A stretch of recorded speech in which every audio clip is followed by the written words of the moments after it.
उजाले अपनी यादों के हमारे साथ रहने दो, न जाने किस गली में ज़िंदगी की शाम हो जाए। अजब हालात थे कि दिल का सौदा कर लिया हमने, मोहब्बत की हवेली जिस कदर नीलाम हो जाए।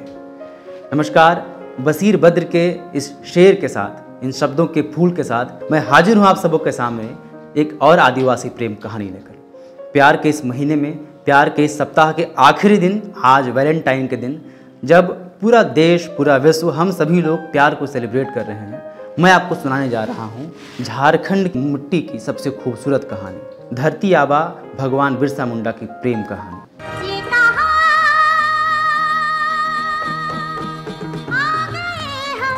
आदिवासी प्रेम कहानियाँ। इसके पहले कि हम बिरसा मुंडा की प्रेम कहानी की तरफ बढ़ें और आपको उनके जीवन के उन अनछुए पहलुओं से रूबरू कराएं जो इस किताब में अश्विनी कुमार पंकज ने लिखी है, आपको मैं बस इतना कहना चाह रहा हूँ कि इस वीडियो के अंत में मैं आपको बताऊँगा कि हम वैलेंटाइंस डे क्यों मनाते हैं, आखिर इसके पीछे कहानी क्या है और कब से इसकी शुरुआत हुई। लेकिन उसके पहले हम शुरुआत करते हैं आज के इस वीडियो की भगवान बिरसा मुंडा की प्रेम कहानी के साथ। जुलाई 1894, आषाढ़ का महीना था। बुरुडी की साली चलकत गांव की तरफ बढ़ रही थी। 4 महीने का गर्भ लिए थी। धरती आबा से मिलने की चाह और उसे अपनी समस्या बताने की उम्मीद उसे चलकत खींच लाई थी। चलकत गांव पहुंची तो भूख, प्यास और थकान से चूर हो चुकी थी। गांव की एक महिला ने उसे खाना खिलाया, पानी पिलाया। साली थक कर वहीं सो गई। सुबह जब उठी तो अंधेरा ही था। वह झोपड़ी से बाहर आई। सामने एक झोपड़ी में उसे रोशनी दिखी। साली को आभास हुआ कि यहीं धरती आबा होंगे। वह झोपड़ी की तरफ बढ़ी, लेकिन दरवाजे के पास जाकर रुक गई। वहाँ कुछ और लोग भी थे। साली को लगा कि सबके सामने वह अपनी समस्या नहीं बता पाएगी। वह वापस जाने लगी तो लोगों ने उसे रोका और पूछा, कौन हो? साली ने अपना परिचय दिया। तभी सामने से छरहरा शरीर का लगभग 20 साल का नौजवान बाहर आया। वह धरती आबा था। वह सुगना और कर्मी का बेटा था। लोग जिसे हरम होड़ का मसीहाई पुत्र मानते थे, वह बिरसा मुंडा थे। साली उसे देखते ही बेसुध हो गई। लोगों ने उसे संभाला।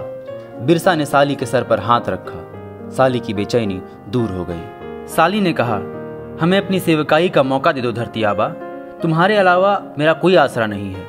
मैं तुम्हारी झोपड़ी की देखभाल करने की इच्छा लेकर आई हूँ। बिरसा ने कहा, वचन दो, परछाई की तरह अंधेरे में मेरा साथ नहीं छोड़ोगी। साली ने वचन दिया। बिरसा ने कहा, तो फिर आज से तुम मेरी हो। मुझे मालूम है तुम यहाँ अकेली नहीं आई हो। सर्वशक्तिमान, धरती आसमान और पुरखों को सुनाकर कहता हूँ, सबका पिता हूँ तो तुम्हारे बच्चे का पिता भी मैं ही हूँ। हम सब उसे परीबा कहेंगे। आओ, तुम दोनों माँ बेटों का स्वागत है। कहकर बिरसा ने बाहें फैला दी। समय का चक्र घूमकर 1 साल पूरा हो गया था और फिर से आषाढ़ महीना आ गया था। आषाढ़ महीने में ही साली की मुलाकात बिरसा से हुई थी और अब बिरसा के गोद में साली का बेटा, यानी इन दोनों का बेटा, जिसे बिरसा ने अपना बेटा माना था, परीबा, वह खेल रहा था। साली बगल में ही बैठी हुई थी और सब कुछ सामान्य चल रहा था। तभी 3, 4, 5 की संख्या में पुलिस वाले आए। उनके हाथों में रस्सियाँ थीं, बंदूकें थीं और उन्होंने बिरसा मुंडा को गिरफ्तार करना चाहा। साली उन पर झपटी। बाकी लोगों को चीख कर इकट्ठा किया। लगभग सैकड़ों की संख्या में वहाँ पे मुंडा लोग पहुँच गए। जब वे पहुँचे तो पुलिस के लिए, चूँकि वो संख्या में कम थे, उनके लिए बहुत मुश्किल था कि वहाँ से बिरसा मुंडा को गिरफ्तार किया जा सके। इसके बाद बिरसा मुंडा ने उन लोगों को कहा कि हम खून खराबा नहीं चाहते हैं, हमें छोड़ दो और यहाँ से मुझे गिरफ्तार किया जाना संभव नहीं है। पुलिस वाले क्या करते, उन्हें लौटना पड़ा खाली हाथ और सब कुछ फिर सामान्य चलने लगा। लेकिन इसके महज 10-12 दिन बाद पुलिस वाले एक बड़ी संख्या में, बहुत ज़्यादा बल लेकर फिर से बिरसा मुंडा के गाँव पहुँचे जहाँ बिरसा मुंडा रह रहे थे। आज की स्थितियाँ अलग थीं। आज लोग कम थे क्योंकि सभी लोग उलगलान की तैयारी में लगे हुए थे। कई लोग बाहर गए हुए थे। जो लड़ाके थे वे दूसरे जगहों पर जाकर, दूसरे गांव में जाकर लोगों से बातचीत कर रहे थे। उलगुलान को लेकर तमाम चीज़ों की तैयारियों में लोग लगे हुए थे। इसीलिए उस गांव में लोग बहुत कम थे। इसका फ़ायदा पुलिस वालों को मिला और पुलिस वालों ने उस दिन बिरसा मुंडा को गिरफ्तार कर लिया। करीब 3 महीने बीत गए, जिसके बाद तक गाँव वालों को पता नहीं चला कि बिरसा कहाँ है, किस हाल में है। उन्हें सिर्फ इतना पता था कि बिरसा मुंडा को 2 सालों की जेल हुई थी। एक बार उन्हें सूचना मिली गांव वालों को कि उन्हें खूंटी थाना लाया गया है बिरसा मुंडा को। गांव वाले सैकड़ों की संख्या में खूंटी थाने के पास जमा हुए, घेराव किया और इन्होंने मांग की कि हमें बिरसा मुंडा से मिलना है। साथ में साली भी गई थी अपने बेटे को, परीबा को पीठ पर बांध के। परीबा उस वक्त कम से कम 1.5 साल के आसपास की उसकी उम्र थी। लेकिन फिर भी पुलिस वाले नहीं माने और तमाम कोशिशों के बावजूद गांव वालों को, साली को और परीबा को खाली हाथ अपने गांव लौटना पड़ा, जिसके बाद पुलिस ने बिरसा मुंडा को रांची जेल में शिफ्ट किया था। नवंबर 1897, सर्दियां शुरू हो गई थी। बिरसा जेल से छूट कर आया। साली उसे देखते ही जोर से रो पड़ी। जेल में बिरसा को खाना ठीक से नहीं मिल पाने की वजह से उसका शरीर सूख गया था। कुछ दिनों बाद उलगुलान की तैयारियां फिर से शुरू हुई। इस बीच सुंगी मुंडा की बेटी बिंदी बिरसा के करीब आने लगी। एक दिन जंगल में उसने बिरसा का रास्ता रोककर शादी का प्रस्ताव रखा और भाग गई। कुछ दिनों बाद डुमारी पहाड़ पर बिरसा मुंडा अकेले बैठे थे। बिंदी उसके पास गई और शादी का प्रस्ताव फिर से रखा। बिंदी ने कहा, मुझे अपने घर चटाई में जगह दे दो बिरसा। बिरसा ने कहा, वहाँ पहले से साली है। बिंदी ने कहा, मैं चटाई बांट लूँगी। उस दिन बिरसा बिंदी को घर ले आया। बिरसा के साथ औरतों का रहना सामान्य था, इसलिए किसी ने भी ध्यान नहीं दिया। लेकिन 2-3 दिन तक जब बिंदी बिरसा के घर पर ही रही तो लोगों को समझ आ गया। साली ने बिंदी को स्वीकार नहीं किया। बिंदी ने उसे कई बार मनाया। आखिर सप्ताह भर बाद उसका गुस्सा शांत हुआ। तीनों एक ही घर में रहने लगे। 10 दिनों बाद बिंदी के पिता ने डुम्बारी में सबको पतरी भात खिलाया। इधर बिरसा को पकड़ने के लिए अंग्रेज जंगल में छान मार रहे थे। बिरसा बैठकें कर रहा था, कह रहा था, उलगुलान नहीं रुका है। अंग्रेज सरकार, जमींदार, ठेकेदार, महाजन, दीकू लोग का झूठे बात में मत आना। हाट बाजार के लोगों से सावधान रहना, लड़ाई चालू है। मुझे कोई भी नहीं मार सकता। मुझको छूते ही गोली पानी बन जाएगा, और अगर मैं बंदी भी बन जाता हूँ तो उलगुलान नहीं रुकेगा। यह अकेली मेरी लड़ाई नहीं है, यह पुरखों की लड़ाई है। अबुआ राज लाना है, यही पुरखों ने कहा है और मैं इसी को दोहराऊंगा बार बार, उलगुलान उलगुलान।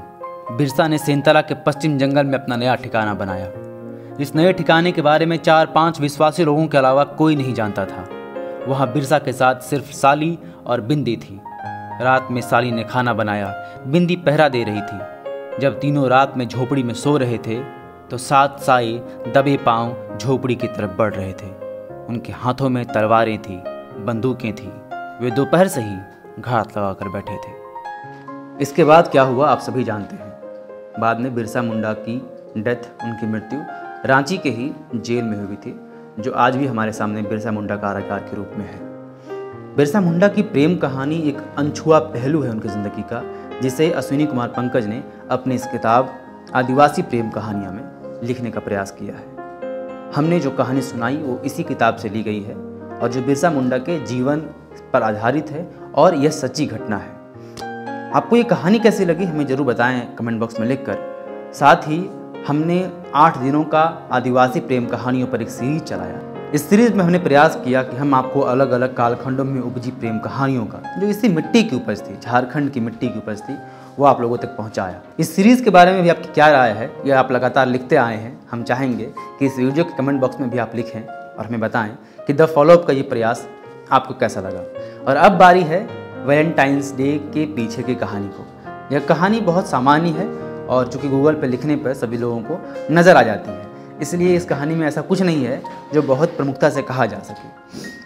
300 के आसपास, 300 BC के आसपास, बिफोर कॉमन इरा के आसपास रोम के एक राजा थे क्लाउडियस II, जिन्होंने अपने सैनिकों के ऊपर शादी नहीं करने का एक फरमान जारी किया था कि वे शादी नहीं कर सकते। उनका मानना था कि शादी करने से या प्यार करने से लोग कमज़ोर हो जाते हैं, उनकी बौद्धिक क्षमता खत्म हो जाती है, शारीरिक क्षमता खत्म हो जाती है, और वे नहीं चाहते थे, क्लाउडियस नहीं चाहते थे कि हमारे सैनिकों के साथ इस तरह से चीज़ें हो।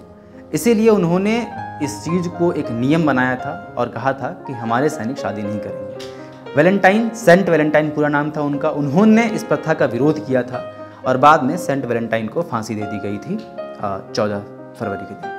उसी दिन से 14 फरवरी को, जिस दिन वैलेंटाइन को फांसी दी गई थी, उसी दिन को हम वैलेंटाइन डे के रूप में मनाते आ रहे हैं। और ये कहानी, चर्चित कहानी, आप बाकी डिटेल्स गूगल पे पढ़ सकते हैं। जो आपको गूगल पे नहीं मिलेगा, वो कहानियाँ जो गूगल पर नहीं हैं, वो हमने आपको इस 8 दिन के सीरीज़ में दिखाई, सुनाई, बताई। इस वीडियो सीरीज़ को आप लोगों तक पहुंचाने में बहुत लोगों का योगदान रहा। मैं चाहूँगा कि उनका नाम मैं ज़रूर ले लूँ इस वीडियो के अंत में। इस वीडियो को, इस पूरे सीरीज़ को जो हमने 7 दिन तक, 8 दिन तक चलाया और आप लोगों तक आदिवासी प्रेम कहानियों को पहुँचाया, इसमें मैं अकेला नहीं हूँ। मेरा नाम विवेक आर्यन है और मैं आपके सामने कैमरे के सामने 7 दिनों तक 8 दिनों तक लगातार आया हूँ। इसके पीछे, कैमरे के पीछे यानी कि कैमरा मैन, कैमरा पर्सन के रूप में अमजद हमारे साथ थे, जिन्होंने इस सभी सीरीज़ को शूट किया। साथ ही एडिटिंग की जिम्मेवारी आयुष की थी। आयुष ने सभी वीडियोस को एडिट किया है। जो भी ग्राफिक्स, जो भी सिनेमेटोग्राफी या तमाम चीज़ें जो आपको इसमें दिख रही होंगी, इमेजेस से लेकर पिक्चर्स तक, वो सब आयुष ने किया है। साथ ही फॉलोअप की पूरे टीम ने इसमें बहुत सहयोग किया है। आप सबों का बहुत बहुत धन्यवाद। ये सीरीज़ कैसी लगी ज़रूर हमें बताएं और आप सबों को वैलेंटाइन वीक की, वैलेंटाइन डे की बहुत बहुत शुभकामनाएं। नमस्कार। विवेकानंद विद्या मंदिर स्कूल एक CBSE affiliated English medium coed school है। हम शिक्षा के साथ संस्कार देते हैं। TheFollowUp.in. Like, share and subscribe. www.thefollowup.in